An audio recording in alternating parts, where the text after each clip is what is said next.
Last night, they're claiming that the police disturbed the peace. Remember, this is coming hours after President Uhuru Kenyatta had ordered the stop of evictions or demolitions, if you like, and resettlement of those displaced. Now, moving away from that, American fast food restaurant chain Kentucky Fried Chicken, also known as KFC, has a right to set its own standards, but it can also choose to collaborate with stakeholders to source potatoes from local farmers.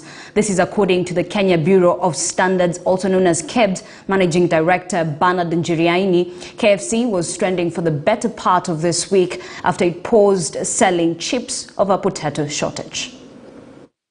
Kenyans ourselves, we must start appreciating our local content, be more patriotic, like our product as well, and appreciate them.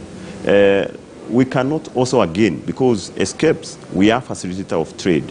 And as a facilitator of trade, we have to, of course, encourage, cross-border trade. If KFC feels that they will sustain their brand through a specific, characteristic of, whatever they are importing, we may not be able to deter them or block them.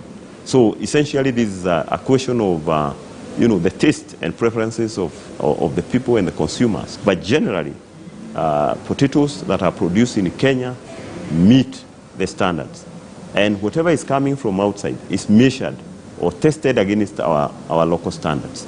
I would want to urge KFC to probably consider the varieties that we have within the country to boost, our farming activities.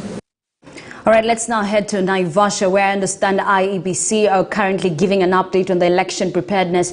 Wafula Chebukati, the chairman, is currently speaking. Let's cross over and listen. Of November